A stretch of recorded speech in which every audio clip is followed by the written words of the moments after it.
I just saw a video and it's so true.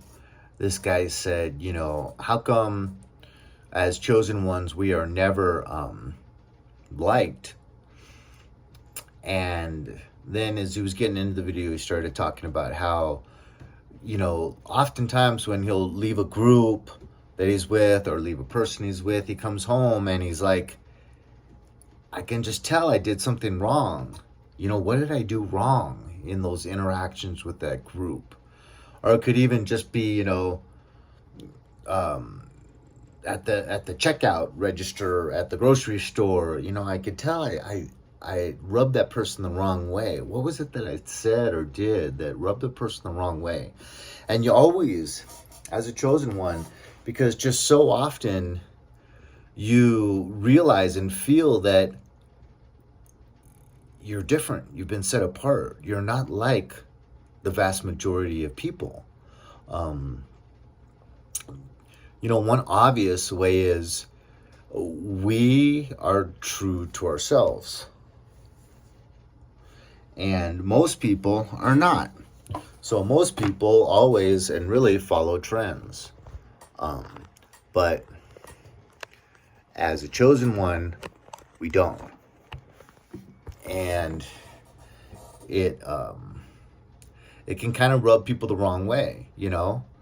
Um, like me, I dress however I want to dress. I'm performing only for God, and He doesn't really care very much how we dress. Um, it's more about the heart posture. Um, but like, there might be a trend, and you have no interest in the trend, or people might call you out because it's like on the weekend you dress like you're a skateboarder, and on the weekdays you dress like a professional, like an attorney or something. Well, maybe you are a professional Monday through Friday at work, and maybe you were a skateboarder your whole life before you became a lawyer. So the true you is the skateboarder, and that's how you feel comfortable dressing. But then you're smart enough to realize you got to play the part. If you want to be a lawyer, you got to dress like a lawyer. Judges don't appreciate someone coming in to represent a case in thongs and cargo shorts. So you wear the tie and the suit. I was that way. I dressed pretty nice. Collared shirt, usually long sleeves, slacks, you know, um, like, work shoes, like dress shoes. And then on the weekends, I would be in like, skateboarding shoes, cargo shorts, and maybe a sleeveless t-shirt, showing off my muscles and my tattoos, and they'd be like, well, which one is the real you? It's like, well, they're both me, but I'm not gonna go to work in shorts and skateboarding shoes and sleeveless shirts when I'm a school psychologist. Um, so, people will always kind of do that. And I had a group, personally, I had a group of friends that started like my first day in Catholic school, first day of sixth grade. And George Smith, I was all nervous, and George Smith comes right up to me and says, hi, my name's George, and so I shook his hand, and I was holding my mom's hand with my other hand, kind of nervous, and he was like, let me show you around. And I was like, all right, see you, Mom. And I was so nervous because these kids in Catholic schools, they're together from preschool until eighth grade. And so to come to a Catholic school at sixth grade and to try to fit in, it's kind of an uphill battle. But everything worked out. But so out of that school, I became friends with this George Smith that then introduced me to Phil Valdez and Kirk and and then Abraham Herrera came by a few years later. So we had this little clique, and we were into skateboarding, and George and I especially were into surfing, but Phil and Abraham got into surfing. But, I never really did kind of feel like I fit in that good. They knew I was cool. They always complimented me that you get the cutest girlfriends. Um, but, there was just something where I just couldn't totally click with them, even though they were my group of friends from like, sixth grade all the way through college. Um, but then after college, I started realizing that it was popular amongst this group of my chosen friends to steal things from me. My favorite things too. Like, a POP jacket with a Kilroy on the back, all black. Um, I see it in Phil's closet. They knew it was mine. And it's like, man, I've missed this thing for years. How many years have you had this? Oh, like 4. So you knew it was mine, and you didn't bother to tell me that you had my jacket for 4 years. Oh, that's great. Thank you. Or George Smith coming by and me seeing my kissing crane knife that I loved more than any knife. And it's just destroyed because he used it for like 30 years in his fishing tackle box. And guy goes fishing all the time. And he stole it from me and started just using it. I'm like, this is I didn't even say it to that because I was like my best friend in childhood. I just saw it and realized, put everything together. This guy stole my best favorite knife from 30 years ago. Wow, that's a real put down. But the most I ever felt that I belonged was when I was the leader. Because you don't have to fit in if you're the leader. You're kind of set apart, right? And chosen ones are kind of bred to be leaders. So I was the team captain and the most valuable player of the swim team junior year. I lost the most valuable player senior year, but I was still team captain senior year. But, I always kind of look back at that with fond memories because that's the only time I really felt like I fit in. But it was because I was the leader and I didn't need to fit in. So, you always kind of wonder, like, what am I doing wrong? How come these social things oftentimes don't seem to go right? And how come, but it really has so much to do with, 1, integrity. 2, individuality. We kind of don't feel compelled to follow trends. We kind of dress the way we want. We talk the way we want because we've been endowed with full-on love, unadulterated love of truth, of beauty, of honor, of integrity. We've just had these things put in our heart when we were in our mother's womb. And it kind of scares people. And then our eyes and our intensity can scare people. I can't tell you how many times I've had a girlfriend tell me that sometimes without saying anything, I'll scare them. I'm like, what? It's just, you're very intense. You have an intense energy and a intense presence about you. I've had several girlfriends tell me that, and it's like, gosh, normally I would take that as a compliment, but you're telling me it makes you feel uncomfortable, and so I don't take it as a compliment. But I think that's a lot of what it comes down to is, 1, we got that integrity and that, pure heart, good intentions for everyone. We don't wish ill will on anyone. And even just that alone is very unique. And this world is not made to celebrate the unique. It's not made to celebrate the one-offs, the people that are not easily swayed or easily influenced one way or the other. No, the world kind of really celebrates those that are able to be successful after they fall in line. So, say the right things, do the right things, support, um, show your support for the status quo, for the way things have always been done, the way they're being done now, and the way they're going to be done in the future. Don't buck the system. Don't say anything that bucks the agenda and the way we've been doing things. Whereas if you're a chosen one with that love of truth, it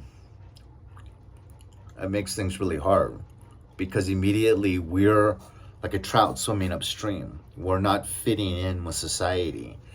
And when that decision comes to, like, okay, should I just keep my mouth shut, stay silent, or should I kind of point out the hypocrisy with this situation? And we often choose, let's point out the hypocrisy, and then we suffer consequences. And the most important thing to remember when you're suffering consequences for bucking the system and pointing out hypocrisy and being truthful, that you're in very good company. Because think about all the prophets in the Old Testament that were killed for saying truth. Think about Jesus Christ that was killed for saying the truth. Think about just so many of the true Christians ever since the beginning of Christianity, that just love the Lord, that were just so malaligned and are misaligned, or whatever the word is, and so harshly treated, even to the point of death, and it's because they wouldn't budge when it came to truth. And so they're not going to get on bended knee in front of Roman gods. They're not going to get on bended knee and say the emperor is a god. They're not going to denounce their loyalty and their love for the good Lord, to the point of putting your head down on the tree stump, So it is hard. And, sometimes it comes right down to Jesus. Why is it that we can't really have close, solid, good friendships? And it's because I think when you get right down to it, is we are cherished as Jesus's chosen few. And there's no two ways about it. He says so himself. He is a jealous God. And so he wants us to himself. And then there's also protection, because most chosen ones have been traumatized in childhood, and abusers can always smell that on us. There's a scent that we give off. And, people that, perpetrators that stalk, that look for prey, they can just see that target on your back. They can smell that scent on you. And so they come for you. And it's really, it's hard. But, so you have these abusive people coming for the chosen ones. And they're going to try to ingratiate them and befriend them before they start trying to destroy them. And so we have to be protected. And the good Lord has his heart in that protection of us. And so who's the number one person that's most attracted to us? Toxic, abusive people. Who does Jesus want to protect? The chosen ones. And so he gives us that discernment to be able to recognize these people and to see through that facade and that charm and that smooth tongue with all the flattery, and just see right through it and see, okay, you're a plastic fork. You're not a real person. You're plastic. You're just a tool. that, other narcissists are using you as their flying monkeys. And so you're just a plastic fork. You're just a utensil, and, if you're a chosen one, oh, it pains you.